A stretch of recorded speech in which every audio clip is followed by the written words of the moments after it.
Oil prices fell on Friday as fears over the impact that Hurricane Rafael might have on oil and gas infrastructure in the US Gulf started to ease. A short time ago, Brent crude oil was down around 2.5%, trading around £73.60 a barrel.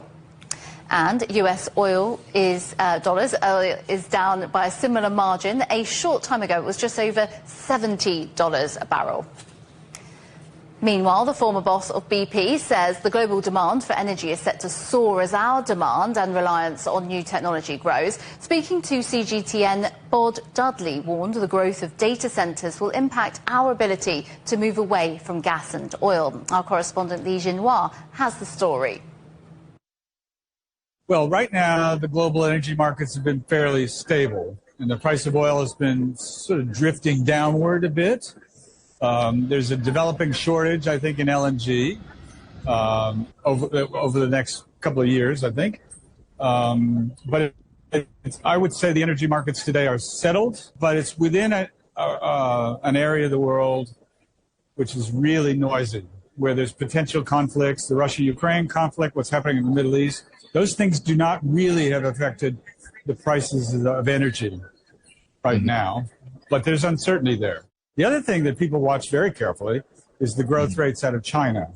Yeah. So it's come out with, I think relatively healthy growth rates, 4%, but yet you read, there's this big problem in China. But I don't think that's right either.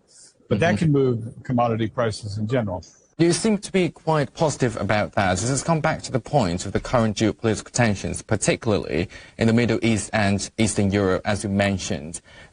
So they have significant implications for global energy security. Now, with the U.S. election, how do you think that could further exacerbate the uncertainty that we are faced with right now? Well, the election of the president, he won't be behind his desk until the end of January, as an example. So we have to, watch and listen carefully. But I actually don't see that affecting energy prices very much. I mean, he's a supporter of the oil and gas industry, but the U.S. oil and gas industry is producing about as much as it can. It's the largest producer now in the world. So I don't see much change as a result of the election there. And you also mentioned China. And BP has a substantial presence in China, as we know, and collaborates with Chinese partners in both traditional and renewable energy sectors. With decarbonization and the energy transition being top priorities all across the world, where do you see BP's core strengths in the transition, particularly in areas like solar, wind, or hydrogen, particularly with BP's collaboration with China?